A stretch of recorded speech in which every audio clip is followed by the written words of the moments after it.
네, 곧바로 윤석열 대통령의 취임 100일 기자회견 모습을 저희들이 생중계로 보여드리겠습니다. 여러분들께서 보고 계시는 이 실시간 장면은 용산 대통령실의 1층 기자실 옆에 위치한 브리핑 룸입니다.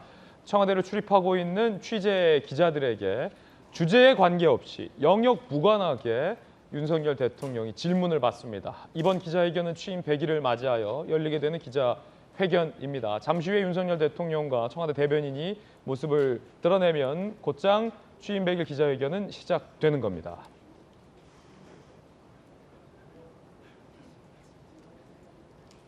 자, 이제 잠시 후에 윤석열 대통령이 모습을 드러낼 걸로 보입니다.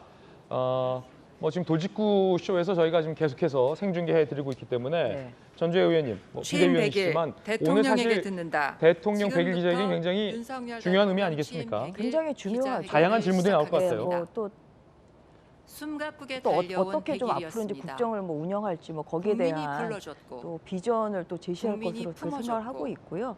또한 그 다양한 또 질문에 대해서 좀 더 자세히 좀 설명을 함으로써 좀 국민들과 좀 소통하는 그런 좋은 기회가 될 것으로 생각합니다. 그리고 이제 오늘 또 기자회견을 굉장히 또 열심히 준비하셨던 걸로 제가 알고 있어서 좀 오늘 좀 내용에 따라서 좀 국민들과 더욱더 가까워지는 좀 그런 계기가 됐으면 하는 바람입니다. 자, 지금 윤석열 대통령이 용산 대통령실 브리핑룸 모습을 드러냈습니다.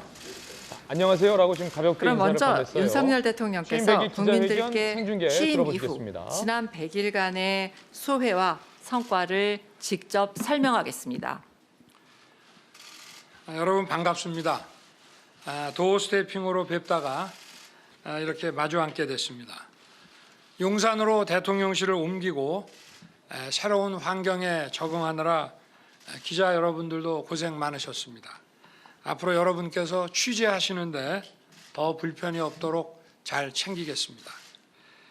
지난 휴가 기간 정치를 시작한 후 한 1년여의 시간을 돌아봤고 취임 100일을 맞은 지금도 시작도 국민, 방향도 국민, 목표도 국민이라고 하는 것을 가슴에 새기고 있습니다. 그동안 국민 여러분의 응원도 있고 따끔한 질책도 있었습니다. 국민들께서 걱정하시지 않도록 늘 국민의 뜻을 최선을 다해 세심하게 살피겠습니다. 최근 폭우로 많은 국민들께서 고통과 피해를 받고 계십니다. 신속하게 일상으로 복귀하실 수 있도록 피해 지원과 복구에 최선을 다하고 이 재난 상황에서 서민과 사회적 약자에게 더 큰 고통이 되지 않도록 근본적인 수해 예방 대책과 아울러서 주거 대책도 챙겨 나가겠습니다. 국민 안전은 국가의 무한 책임입니다. 국민들께서 안심하실 때까지 끝까지 챙기겠습니다. 새 정부가 출범하고 정말 숨가쁘게 달려왔습니다. 세계 경제의 불안정성이 확대되어가는 위기 상황을 체계적으로 대응하는 가운데 민생 경제를 살리기 위해 노력해왔고 한편 우리 경제의 미래 먹거리를 또 찾기 위해서 산업의 고도화, 미래 전략 산업 육성에 매진해 왔습니다. 우선 소주성과 같은 잘못된 경제 정책을 폐기했습니다. 경제 기조를 철저하게 민간 중심, 시장 중심, 서민 중심으로 정상화했습니다. 경제 기조를 글로벌 스탠다드에 부합하게 바꾸었습니다. 상식을 복원한 것입니다. 민간의 자유를 최대한 보장하면서 민간 스스로 혁신을 추구할 수 있도록 뒷받침해 왔습니다.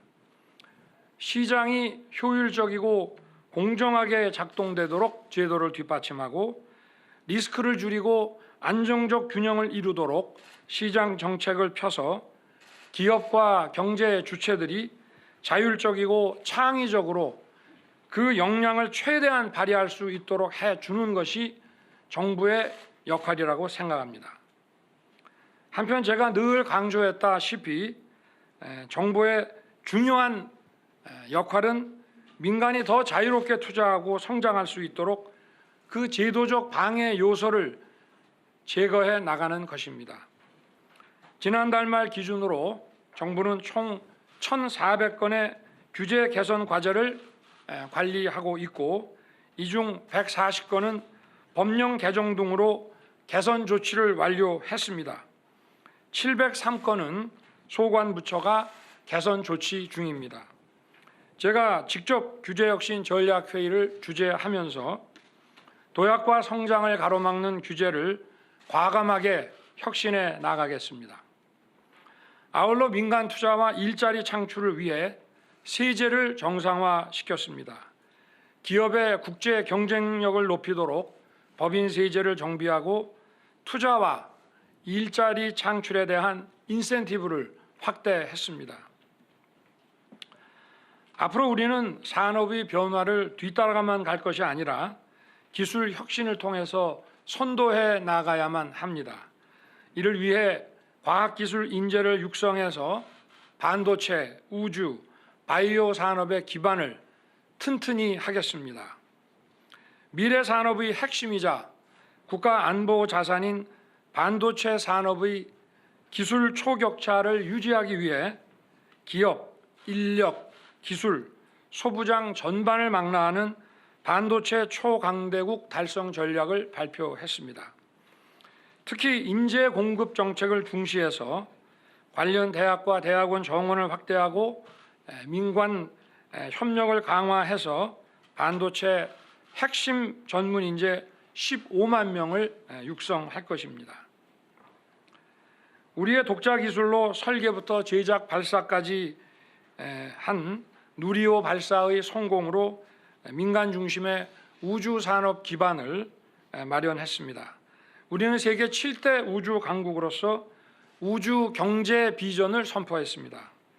대전의 연구, 인재 개발, 전남의 발사체 산업, 경남의 위성 산업 삼각 체제를 제대로 구축해서 나사를 모델로 한 우주항공청을 설립해서 정책적으로 뒷받침할 것입니다.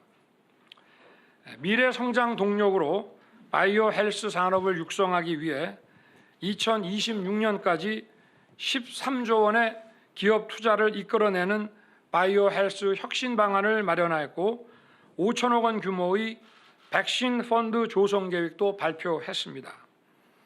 미래 의료 기술을 선도하기 위해 혁신 의료기기의 평가 기간을 대폭 단축한 것과 같이 기업의 혁신 성장을 발목 잡는 규제를 개선해 나갈 것입니다. 일방적이고 이념에 기반한 탈원전 정책을 폐기함으로써 세계 최고 수준인 우리의 원전 산업을 다시 살려냈습니다. 신한울 원전 3, 4호기는 건설에 다시 착수해서 환경 영향 평가가 진행 중이고 공사 재개 시기를 최대한 앞당길 것입니다. 무너진 원전 생태계를 복원하기 위해 원전 업계에 대한 수천억 원의 발주와 금융 지원에 착수했습니다. 기술 개발 투자를 확대하여 원전 산업을 국가의 핵심 전략 산업으로 키워갈 것입니다. 제가 탈원전 폐기를 선언하고 나토 정상회의에서 적극적인 세일즈 외교를 펼쳤습니다마는 그 결과 해외에서 최근 우리 원전 발주 움직임이 본격화되기 시작했습니다. 앞으로도 우리 원전과 기업의 해외 진출과 세일즈를 위해 발로 직접 뛰겠습니다. 노사 문제 역시 법과 원칙에 따라 대우조선해양 하청지회 파업 사건과 화물연대 운송 거부 사건을 처리했습니다. 관행으로 반복된 산업 현장의 불법 행위 근절을 위해 노사를 불법은 용인하지 않으면서 합법적인 노동운동과 자율적인 대화는 최대한 보장하는 원칙을 관철했고 앞으로도 이 원칙은 반드시 지켜질 것입니다. 법과 원칙 속에서 자율적 대화와 협상을 통한 선진적인 노사 관계를 추구하고 노동시장의 양극화와 이중구조 문제 역시 합리적인 대안을 만들어 가겠습니다. 나라 경제가 어려운 상황에서 정부가 국민의 혈세를 허투루 쓰는 일은 없어야 할 것입니다.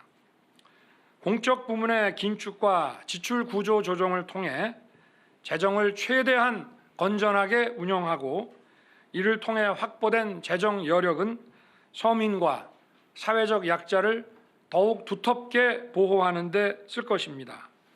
이것이 우리 정부의 재정 운영 기조입니다.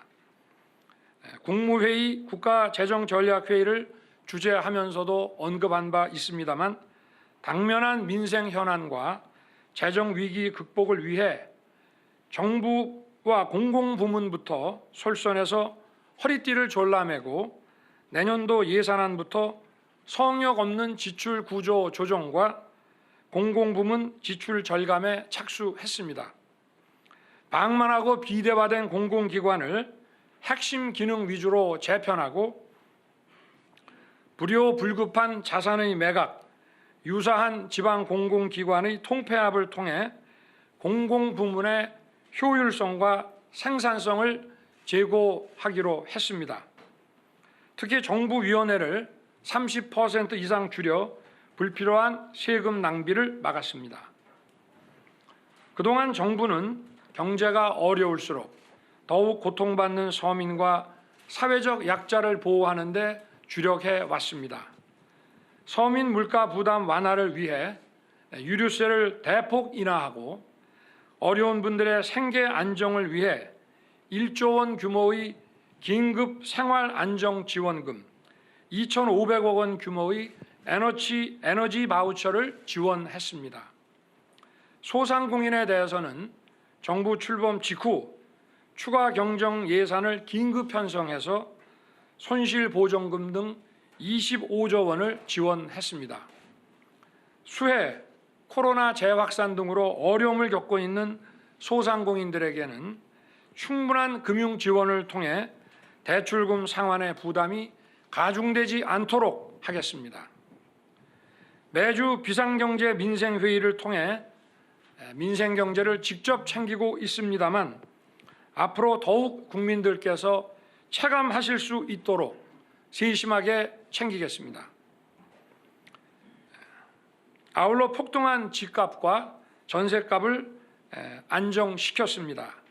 국민들의 주거 불안이 없도록 수요 공급을 왜곡시키는 각종 규제를 합리화하고 사회적 약자를 위한 주거복지 강화에 노력했습니다. 주택급여 확대, 공공임대료 동결로 서민의 주거비 부담을 경감시키고 깡통 전세, 전세 사기에 대응하기 위한 특별 단속과 전세 보증금 보호 방안도 마련했습니다. 징벌적 부동산 세제, 대출 규제를 집중적으로 개선했습니다. 생애 최초 주택을 구입하는 경우 LTV 규제를 80%까지 완화해서 적용하고 규제지역 해제 등 공급을 막아온 규제들도 정상화했습니다.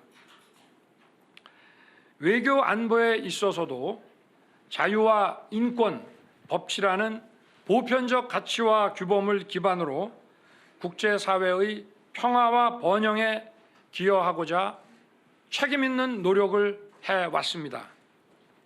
보편적 가치와 규범을 기반으로 약화된 한미 동맹을 다시 강화하고 정상화했습니다.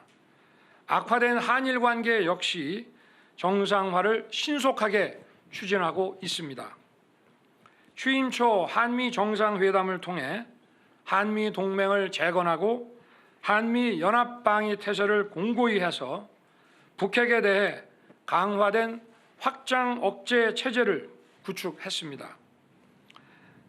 안보 동맹을 넘어 경제 기술 분야 등 경제 안보 협력을 강화해 글로벌 공급망과 외환 시장을 안정시켰습니다.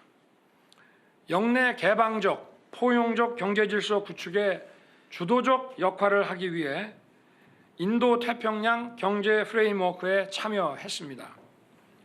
나토 창립 역사상 최초로 나토 정상회의에 참석해서 정상 외교를 펼쳤고 원전, 반도체, 공급망 분야의 실질 협력을 강화하고 수출 성과를 이뤄냈습니다.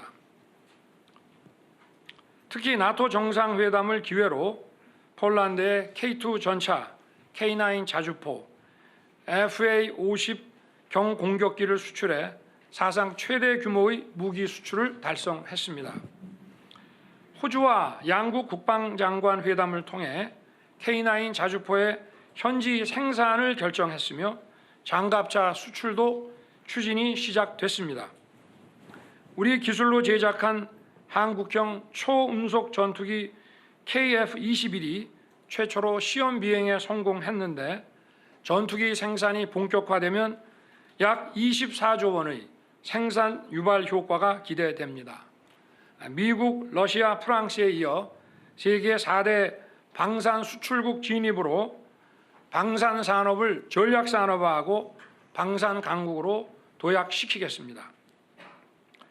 역대 최악의 일본과의 관계 역시 빠르게 회복하고 발전시켜 나가고 있습니다.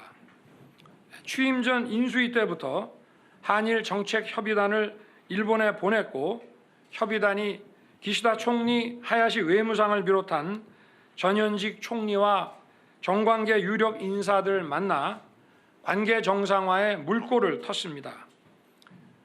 김포 하네다 항공 노선을 재개했고 나토 정상회의에서 기시다 총리와 만나 환담을 하고 한미일 정상회의도 열었으며 미래지향적인 한일 관계의 토대를 만들었습니다. 앞으로도 김대중 오부치 선언을 계승하여 빠르게 한일 관계를 복원시켜 나가겠습니다. 과거사 문제 역시 제가 늘 강조했던 보편적 가치와 규범을 원칙에 두고 미래지향적으로 해결해 나가겠습니다. 8.15 광복절 경축사에서 북한이 핵 개발을 중단할 경우 정치, 경제, 군사 지원을 포함한 포괄적인 담대한 구상을 제안하였습니다.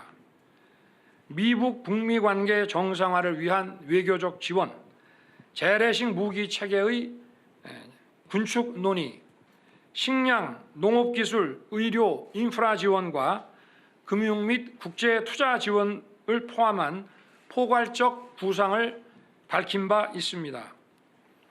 우리 정부는 국민의 생명과 재산을 지키기 위해 한치의 빈틈없는 안보 태세를 지켜나갈 것입니다. 우리의 주권 사항에 대해서는 더 이상 타협의 대상이 아니라는 점을 분명하게 했습니다. 우리 정부에서는 서해 공무원 피살 사건, 북한 어민 강제 북송 사건에 대해 그 진상을 규명하고 희생자들의 명예회복 등을 비롯한 조치에 최선을 다하고 있습니다. 앞으로도 정부는 자유인권 법치라는 보편적 가치를 특히 외교 안보 분야에 있어서 확고하게 지켜나갈 것입니다. 이러한 자유인권 법치라는 보편적 가치는 국정 전반에도 녹아져 있습니다. 과거 청와대 민정수석실은 국가 사정 권력의 컨트롤 타워로서 대통령 권력을 헌법과 법 위에 올려놓았다는 평가를 받아왔습니다. 저는 민정수석실을 폐지하여 사정 컨트롤 타워 권한을 포기했습니다. 그리고 법에 정해진 수사 감찰기구로 하여금 민주적 통제를 받으며 투명하게 그 기능을 법에 따라 수행하도록 하고 대통령의 제왕적 초법적 권력을 헌법과 법률의 틀 안에 들어오게 했습니다.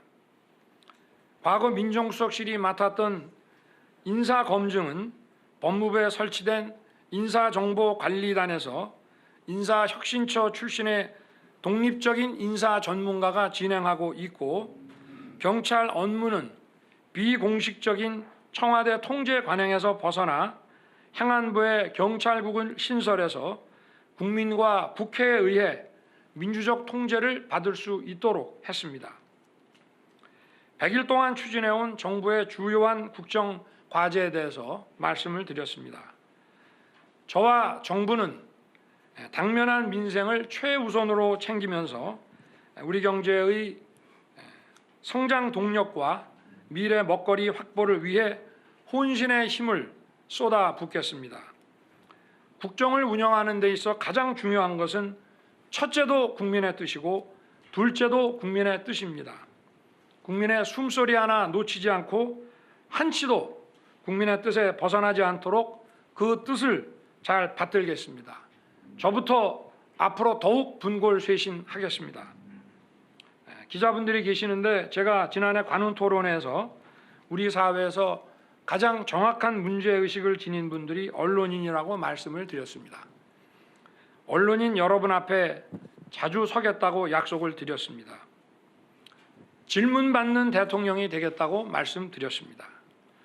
언론과의 소통이 궁극적으로 국민과의 소통이라고 생각합니다. 민심을 가장 정확하게 읽는 언론 가까이에서 재언도 쓴소리도 잘 경청하겠습니다.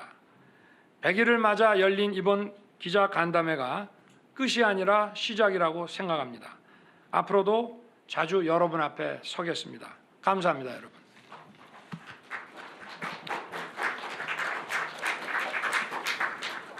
네, 감사합니다. 이제 질문을 받을 시간입니다. 이 자리에는 지금 약 120여 명의 내외신 기자분들이 함께하고 계십니다. 근데 이번 기자회견은 사전에 어떤 주제를 정하거나 질문자를 먼저 정하거나 그러지 않았습니다. 그래서 자유롭게 주제를 택해서 질문을 하시면 되겠습니다. 근데 일단 질문을 하실 분들은 손을 들어주시고요. 지목이 되면 일어서셔서 소속 언론사와 성함을 먼저 밝혀주시면 좋겠습니다. 그리고 한 가지 당부드릴 것은 원활한 진행을 위해서 질문은 조금 간략하게 해주시기를 당부드립니다. 자, 그럼 질문을 원하시는 분들은 손을 들어주시죠. 전부 드셨네요. 예, 최고원 기자님, 예, 질문해 주세요. 네, SBS 최고은입니다. 조금 큰 소리로 부탁드릴게요. 네, 수립 기자단의 일원으로서 여러 가지 어려운 상황 속에서도 취임 100일 기자회견을 갖게 된 걸 의미 있게 생각한다는 말씀 먼저 드립니다. 질문 드리겠습니다. 국정 운영 지지율이 계속해서 낮은 수준에 머물고 있습니다. 언론들의 분석이 많이 있었습니다만 대통령님께 표를 준 사람들의 절반 가까이가 석 달 만에 떠나간 이유를 대통령님 스스로는 어떻게 분석하고 계신지 원인 3가지만 꼽아주셨으면 합니다. 제가 세 가지로 말씀드리기는 제가 어려울 것 같고요. 이 지지율 그 자체보다도 그런 여론 그 조사에서 나타난 그 민심을 겸허하게 받드는 것이 중요하다고 생각하고 여러 가지 그 지적된 문제들에 대해서 국민의 관점에서 세밀하게 꼼꼼하게 한번 따져보겠습니다. 그리고 제가 취임 후에 한 100여일을 일단 당면한 현안들에 그 매진을 하면서 되돌아볼 시간은 없었습니다마는 이번 휴가를 계기로 해서 지금부터 다시 다 되짚어 보면서 어떤 조직과 정책과 이런 과제들이 작동되고 구현되는 과정에 어떠한 문제가 있는지, 소통에 어떤 문제가 있었는지를 면밀하게 짚어 나갈 생각입니다. 예, 다음 질문 받겠습니다. 뒤에 카메라 뒤에 문동성 기자님. 예.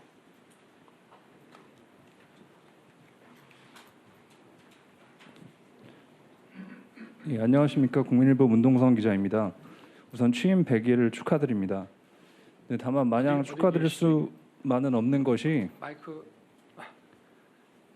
취임 후 국정수행 긍정평가는 하락하고 안 보여서 예. 예, 알겠습니다. 하락하고 부정평가는 계속 상승했는데요. 이제 국민들은 여론조사에서 부정평가의 가장 큰 이유로 인사 문제를 꼽았습니다.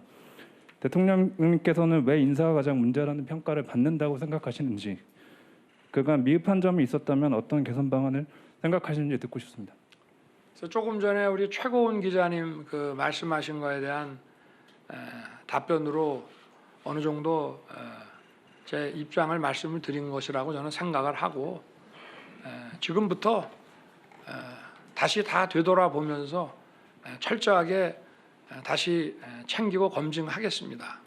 그리고 그 인사쇄신이라고 하는 것은 국민을 위해서 국민의 민생을 꼼꼼하게 받들기 위해서 아주 치밀하게 점검을 해야 되는 것이지 어떤 정치적인 국면 전환이라든가 이런 지지율 반등이라고 하는 그런 그 정치적 목적을 가지고 해서는 저는 안 된다고 생각하고 좀 시간이 필요할 것 같습니다. 제가 지금부터 벌써 시작을 했습니다마는 그동안에 뭐 우리 대통령실부터 어디에 문제가 있었는지 지금 짚어보고 있습니다. 네. 예, 다음 질문 받겠습니다. 한재훈 기자님. 예.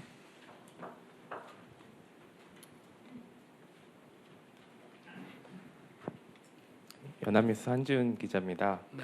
취임 100일 축하드립니다. 네, 고맙습니다. 그 아까 말씀에서도 언급을 하셨는데요. 그 광복절 경축사에서 언급하신 담대한 구상과 관련해서 그 구상을 현실화하기 위해서 어쨌든 대화의 물꼬를 터야 할 텐데 우리 측에서 먼저 북한 측에 당국자 간 회담 같은 거를 제의할 계획이 있으신지 궁금하고 그 과정에서 만약에 북한이 체제 안전 보장을 요구를 한다면 그에 대한 대응 방안도 갖고 계신지 궁금합니다. 저는 뭐 선거 과정에서부터 북한과의 대화는 필요하다고 말씀을 드렸고 다만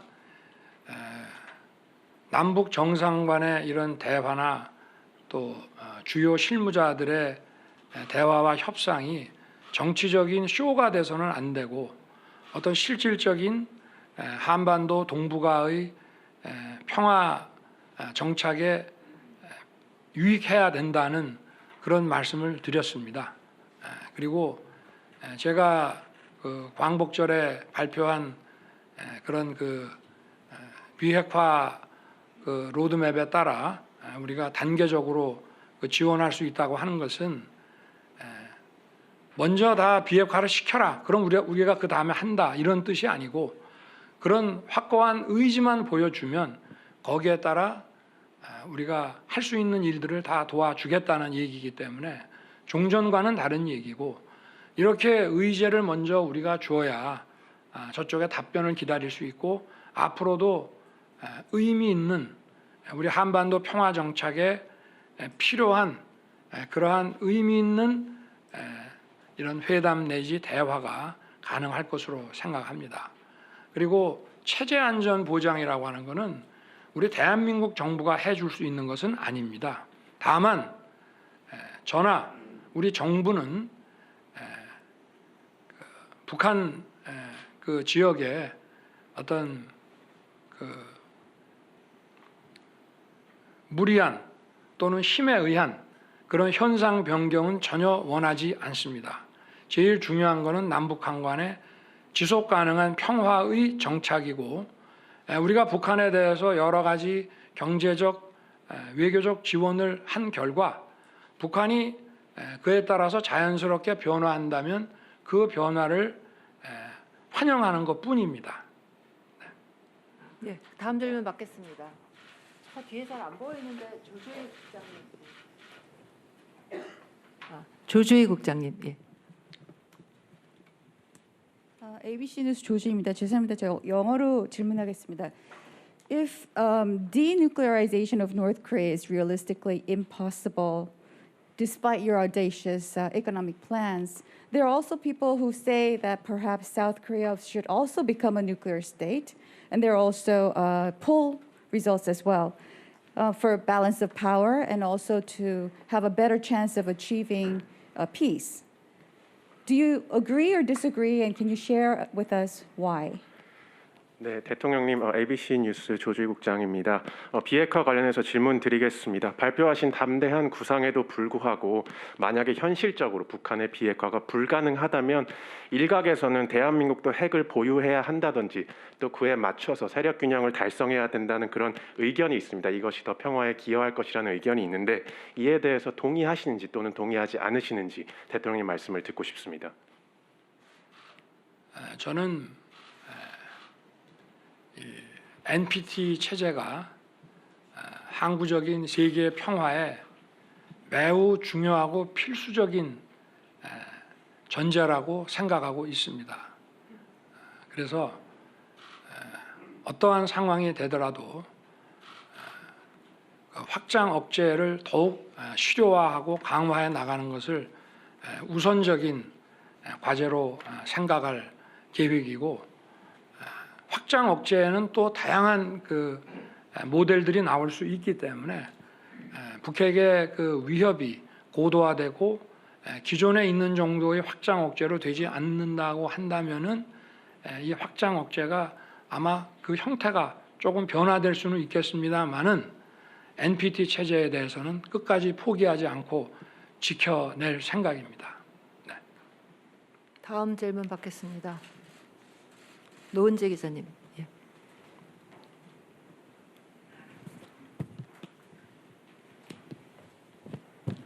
네, 조금 껄끄러우실 수도 있을 질문인 것 같은데 좀 드려야 할 것 같아서 드립니다. 채널A 노은지 기자고요. 이준석 전 대표가 최근에 윤석열 대통령도 직접 겨냥을 해서 여러 가지 지적들을 하고 있는데, 이렇게 여당 내에서 집안 싸움이 계속 이어진다면 국정 운영에도 상당히 부담이 될 걸로 보입니다. 대통령 어떻게 보시는지 궁금합니다. 대통령으로서 민생 안정과 국민의 안전에 매진을 하다 보니 다른 정치인들께서 어떠한 정치적 그 발언을 하셨는지 제가 제대로 챙길 기회도 없고, 또 저는 작년 선거운동 과정에서부터 지금까지 다른 정치인들의 정치적 발언에 대해서 어떠한 논평이나 제 입장을 표시해 본 적이 없다는 점을 좀 생각해 주시기를 바라겠습니다. 네. 예, 다음 질문 받겠습니다. 좀 다른 쪽으로 가보겠습니다. 저 뒤에 박석호 기자님, 예, 질문 주시죠. 예.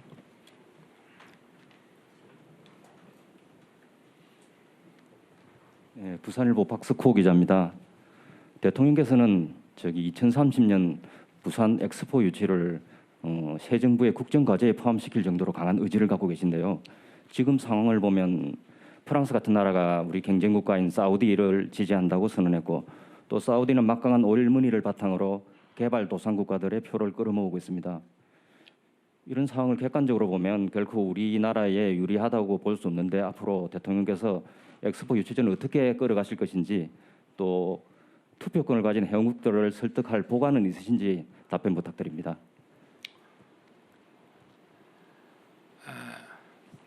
투표권을 가진 회원국들이 굉장히 많습니다. 그래서 한 국가 1대1로 설득을 해서 지지를 끌어내는 것 이외에는 달리 방법이 없고요. 저희가 또 늦게 시작했고, 또 이 유치 과정에서 아마 저희가 감당할 수 있는 비용이 아마 사우디가 훨씬 우리보다 유리한 입장에 있는 것은 분명합니다. 그러나 이 엑스포라고 하는 것은 모든 그 회원 국가가 자국의 그 상품을 전 세계에 가장 효과적으로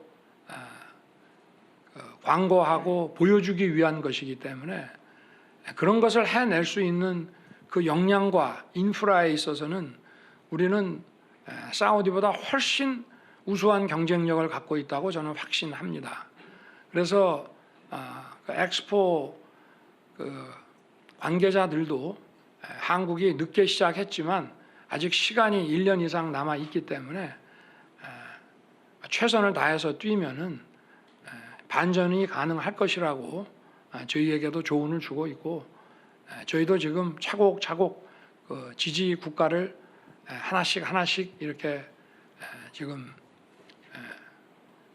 이끌어내고 있는 상황입니다. 무엇보다 저희는 과거에 이런 엑스포를 이번 2030과 같은 등록 엑스포는 아니지만 그리고 올림픽도 했고 이런 국제 행사를 치러본 경험이 탁월하게 많기 때문에 저는 제가 나토에 가서도 양자 회담을 하면서 그 지지를 호소할 때 여러 귀국의 상품을 전 세계에 보여주는 데 있어서 대한민국만큼 확실하게 광고를 해줄 수 있는 그런 인프라를 갖춘 경쟁국은 없다.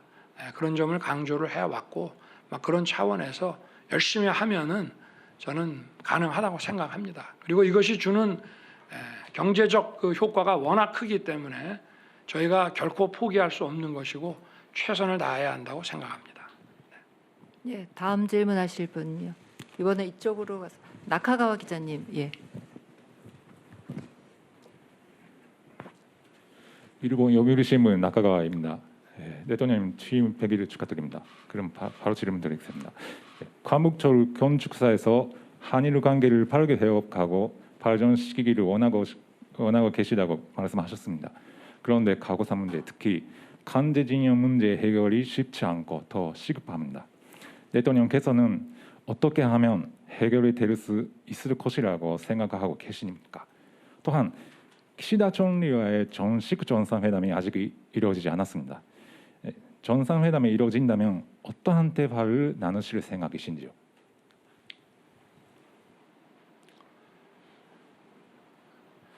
지금 과거사 중에서도 강제 징용 문제 해결 방안에 대해서 질문을 하신 것으로 이해가 됩니다. 강제 징용은 이미 우리나라에서는 대법원에서 확정 판결이 나왔고 그 판결 채권자들이 그 법에 따른 보상을 받게 돼 있습니다. 다만 그 판결을 집행해 나가는 과정에서 일본이 우려하는 그런 어떤 주권 문제에 충돌 없이 채권자들이 보상을 받을 수 있는 그런 방안을 지금 깊이 강구하고 있는 중입니다. 저는 긍정적으로 보고 있고 그리고 과거사 문제라는 것도 양국이 미래지향적인 협력 관계를 강화할 때 그 양보와 이해를 통해서 과거사 문제가 더 원만하게 빠르게 해결될 수 있다는 그런 믿음을 가지고 있습니다. 미래가 없는 사람들끼리 앉아서 어떻게 과거에 대한 정산을 할 수 있겠습니까? 그래서 저는 한일 간의 관계는 특히 지금 이런 동북아 이런 세계 안보 상황에 비추어 보더라도 그리고 이런 공급망과 경제 안보 차원에서 보더라도 한미 간에는 이제 미래를 위해서 긴밀히 협력해야 되는 관계가 지금 됐기 때문에 양국이 과거사 문제에 대해서 합리적인 방안을 도출할 수 있을 것으로 정부와 국민들이 해낼 수 있다고 저는 생각합니다. 네, 다음 질문 받겠습니다. 박미영 기자님. 예. 네, 뉴시스 박미영입니다. 저는 좀 가벼운 질문을 하겠습니다. 대통령님께서는 역대 대통령께서 하지 않으신 도어 스태핑을 지금 하고 계신데요. 국민하고 소통하겠다는 취지로 알고 있습니다. 근데 답변 논란이라든가 아니면 태도 때문에 조금 논란이 되기도 했었는데요. 좀 심경이 어떠셨는지 그런 지적을 받았을 때 그리고 또 최근에 조금 변화를 주고 계신데 이걸 앞으로 계속 하실 생각인지 궁금합니다.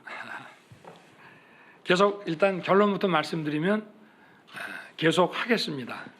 여러분들께서 하지 말라 그러면 할 수 없겠지만 저는 이 자유민주주의라고 하는 것은 예를 들어서 대통령 중심제 국가다 하면은 그 대통령직 수행 과정이 국민들에게 투명하게 드러나고 또 국민들로부터 날선 비판, 다양한 지적을 받아야 된다고 저는 생각합니다.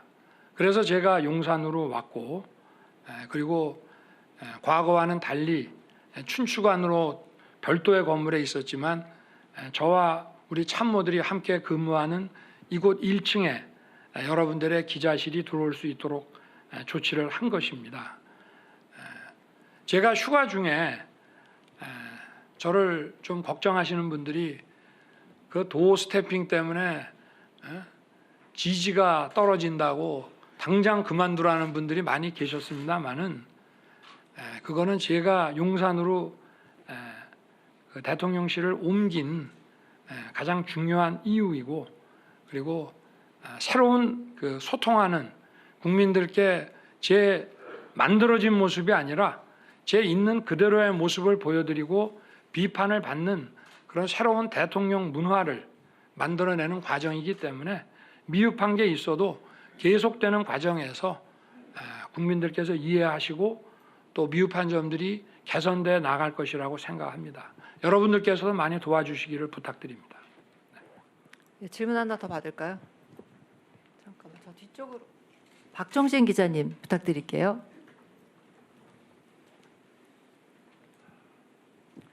머니투데이 박종진입니다. 대통령께서는 그동안 인기가 없는 정책이라도 필요하면 추진하겠다 이런 입장을 밝혀오셨습니다. 아마도 노동개혁이 그런 정책이 아닐까 합니다. 임기 중에 어떤 방향성과 시간표를 가지고 추진하실지, 그리고 그 과정에서 상당한 사회적 갈등이 불가피해 보이는데 이를 어떻게 풀어나가실지 질문드리겠습니다. 독일에서 노동개혁하다가 그 3인당이 정권을 17년을 놓쳤다고 하죠. 그러나 그 독일 경제와 역사에 매우 의미 있는 개혁을 완수를 했습니다. 이 교육개혁, 노동개혁, 연금개혁이라고 하는 이 3대 개혁은 중장기 국가개혁이고 플랜입니다. 그래서 이거는 정부가 어떤 방향을 가지고 일방적으로 밀어붙일 수 있는 것이 아니라 먼저 국민들의 그 여론을 경우에 따라서는 모집단별로 세세하게 파악을 해서 실증 자료도 많이 생산해내고 거기에 터잡아서 정부와 국회 그리고 많은 시민사회가 초당적으로 초정파적으로 해결할 문제라고 저는 생각합니다. 그러나 이제 제가 그 대통령 선거를 해 나가면서부터 국민들께 말씀드리고 제가 가지고 있는 기본적인 방향이나 생각은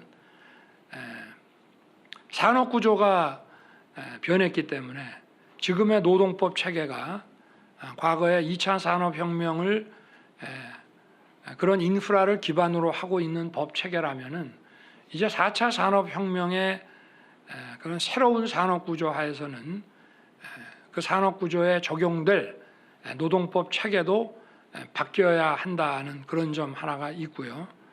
그리고 노동의 공급이라는 것도 결국은 기업과 산업의 그 수요에 따라서 유연하게 그 대응을 해주지 못한다면은 경쟁력이 떨어지고 결국 우리나라 전체의 국부와 또 따라서 우리 노동자들에게 돌아가는 그런 그 소위 그 소득이 저는 줄어들 것이라고 생각합니다. 그래서 노동이라는 것도 현실의 그 수요에 맞춰서 유연하게 좀 공급이 될 수 있어야 된다라는 그런 측면이 하나가 있고요. 또 하나는 우리 사회에서 늘 지적되어 온 것처럼 같은 노동을 하는데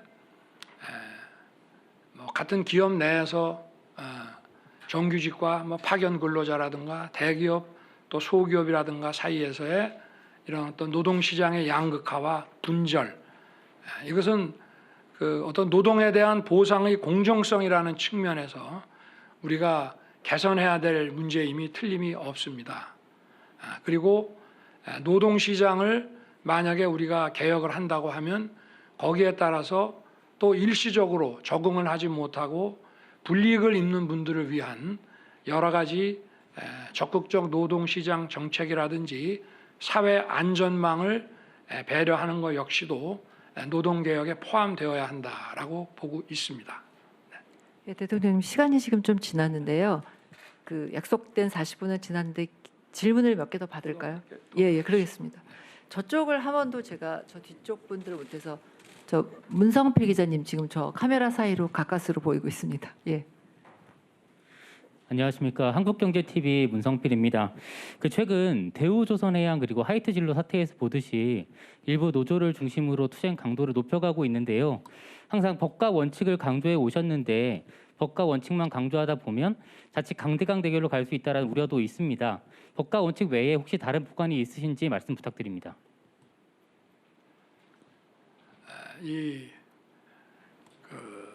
산업 현장에서의 노동운동이 그 법의 범위를 넘어서서 불법적으로 강경 투쟁화되는 것은 어떤 하나의 보관으로서 단번에 해결할 수 있는 문제가 아닙니다.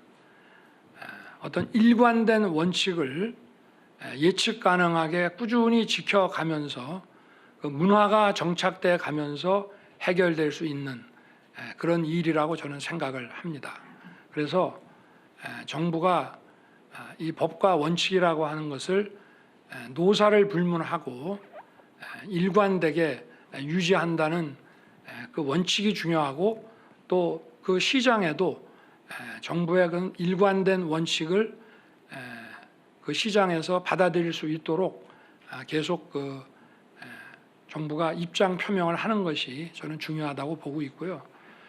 우리가 지금 가지고 있는 노동 그 법 체계는 근본적인 노사 갈등과 문제를 해결하기 위한 방안으로 국민들이 합의해서 만들어 놓은 체제입니다. 그렇기 때문에 법이 중요하지 않다, 법만 갖고는 해결되지 않는다라고 하는 것은 조금 그렇게 해서는 문제 해결이 어렵고 우리가 이미 합의된 방식을 만들어 놨기 때문에 그 방식을 철저히 지키기 위해서 노력하는 것이 저는 중요하다 이렇게 생각을 하고요. 그리고 법에 위반되는 일이 발생했다고 즉각적인 공권력 투입으로 그 상황을 진압하는 것보다도 일단 먼저 대화와 타협을 할 수 있는 시간을 좀 주고 그리고 그래도 이게 안 된다고 할 때는 그때는 더 이상 법에 따라서 일을 처리할 수밖에 없는 그런 문화가 저는 정착이 돼야 된다고 생각합니다. 네. 예, 자, 다음 질문 받겠습니다. 폴라 기자님.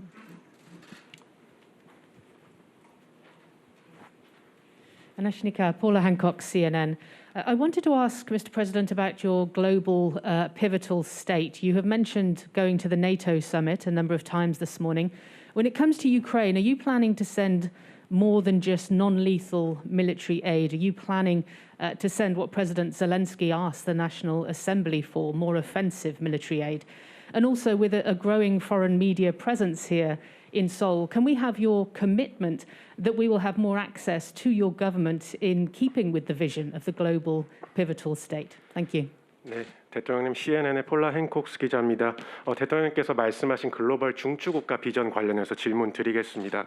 최근 나토 정상회의에도 참석하셨고 또 우크라이나 관련해서는 이제 저희가 비인도적인 지원만 제공을 해오고 있는데 젤렌스키 대통령이 국회 연설에서 요청한 것과 같이 보다 공격용 무기 이런 것들을 지원할 생각이 있으신지 여쭙고 싶고 두 번째로 또 글로벌 중추국가 구상의 일환으로서 지금 서울의 외신들이 보다 많이 증가하고 있는데 외신의 대통령실과 정부에 대한 접근을 좀 늘려주셨으면 하는 그런 요청을 드립니다. 우크라이나는 그 국제법 위반 행위에 의해서 침략을 당한 국가로 정의가 되고 있습니다. 그것이 국제사회에 보편적으로 받아들여지는 판단입니다. 그래서 우리 대한민국도 국제사회와 함께 우크라이나에 대한 다양한 지원과 또 우크라이나 그 국민들의 어떤 피해 회복을 위해서 그 인권의 복원을 위해서 최대한 노력하고 있습니다. 다만 공격용 무기 내지는 군사적 지원을 어떤 방식으로 할 것인지에 대해서는 제가 오늘 이 자리에서 말씀드리기는 좀 어렵고 우크라이나 그 국민들이 빠른 시일 내에 그들의 자유를 회복하고 손괴된 국가 자산을 다시 복구할 수 있도록 최선을 다해서 도와줄 생각입니다. 그리고 용산 대통령실에 우리 외신 기자분들의 그 접근 기회는 더 확대하도록 노력하겠습니다. 예, 그럼 약속한 시간보다 지금 10분이 거의 지나서 마지막 질문 하나 받고 마무리를 하도록 하겠습니다. 저 뒤쪽에 하요미 기자님. 예. 네. 네, 안녕하세요. 이투데이 하유미 기자입니다. 얼마 전 폭우 피해로 그 반지하 사망자 발생으로 인해서 대통령께서도 현장으로 가셨고, 그다음에 서울시에 의해서 이어 국토부에서도 이제 관련 대책을 발표를 했는데요. 근데 이제 임대 그 공공주택 지원 같은 경우는 시간이 너무 많이 걸리고, 그다음에 월세 지원책 같은 경우는 아무래도 좀 실효성이 떨어진다는 좀 지적이 제기되고 있는데, 그래서 당장 내년에 이런 폭우 피해를 막을 수 없을 것이라는 우려가 좀 제기가 되고 있습니다. 그래서 이런 우려를 불식시키기 위한 좀 해결책이 있는지 궁금합니다. 저희가 그동안은 이제 이 주거 복지라는 관점에서 열악한 그 주거 환경에 사시는 분들의 문제를 바라봤는데, 이번 그 기록적인 집중호우 그 피해를 저희가 보면서 이분들에 대한 안전이 더 시급한 문제이구나 하는 것을 느꼈습니다. 지금 공공임대주택에 대해서도 어느 정도의 여유분이 좀 있고, 그리고 이분들이 지상의 주택으로 그 이전할 수 있는 전세자금 그 금융지원 여력도 좀 있습니다. 그래서 이거를 빨리 시행을 해서 이분들이 먼저 향후에 이런 집중호우가 내리더라도 안전하게 계실 수 있도록 먼저 장치를 만들고요. 그리고 이번에도 보니까 거기 창틀이라든가 문이라든가 이런 것을 조금 더 과학적으로 설계를 하면 조금 더 안전을 지킬 수가 있고, 그리고 제가 지난번에 그 중대본에서 회의에서도 좀 제기를 했습니다마는 우리 AI 디지털 기술을 총동원해서 빨리 신속하게 우리나라의 모든 지류 하천 이 수계에 대한 그 모니터를 해서 경보 시스템과 연동을 시켜서 이런 집중호우 시에 위험에 빠진 주민들이 신속하게 안전 대피할 수 있도록 만드는 것이 일단 시급한 일이라고 저는 생각하고 있습니다. 그리고 이런 그 방수 그 저류 시설들을 만드는 게 그 다음이고요. 그와 아울러서 이분들에 대한 주거 대책을 체계적으로 실시를 해서 필요한 공공주택을 더 건설하고 이렇게 조치를 해 나가도록 그렇게 할 생각입니다. 네, 이것으로 마지막 질문과 답변까지 마쳤습니다. 시간 제한 때문에 질문이 굉장히 많으신데 저희가 다 받아들이지 못하는 점을 양해를 해주시기 부탁드립니다. 그럼 이것으로 윤석열 대통령 취임 100일 기자회견을 마치겠습니다. 지금까지 함께 잠깐만. 아까 그 불법 그 산업 현장에서의 불법 행위에 대해서 법과 원칙만 가지고는 어렵지 않느냐 하는 질문이 계셨는데, 법과 원칙을 일관되게 적용한다는 그 정부의 입장이 중요하고요. 그리고 또 아울러서 해야 될 거는 그런 그런 분규가 발생한 그 원인에 대한 정확한 분석과 거기에 대한 그 대안 마련 역시도 정부가 함께 해 나가야 된다고 생각합니다. 그래서 지난번에 그 파업지회, 그 하청지회 그 파업 같이 그런 경우에는 저희들이 이분들의 과연 임금이나 노동에 대한 보상이 과연 정당한 것인지에 대해서 그리고 이 노동시장 양극화 문제에 대해서 저희가 또 근본적으로 고민하고 거기에 대한 대안을 함께 만들어 나가는 것이 중요하다고 생각합니다. 그걸 덧붙여 말씀을 드리겠습니다. 네, 대통령께서 추가 답변해 주셨습니다. 아까 하신 질문에 더 좋은 답이 됐으면 좋겠습니다. 예, 그럼 이것으로 윤석열 대통령 취임 100일 기자회견을 마치겠습니다. 지금까지 함께해 주신 내외신 언론인 여러분, 그리고 시청해 주신 국민 여러분, 감사합니다.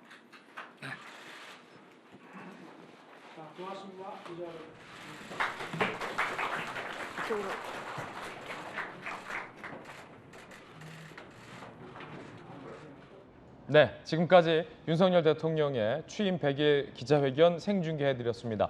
용산 대통령실 브리핑에서 이루어진 기자회견이 모두 마쳤습니다. 중계방송도 여기서 마치겠습니다. 저희들은 내일 아침 8시 50분에 김진의 돌직구쇼로 인사드리겠습니다. 시청해주신 여러분 감사합니다. 네, 수고하셨습니다.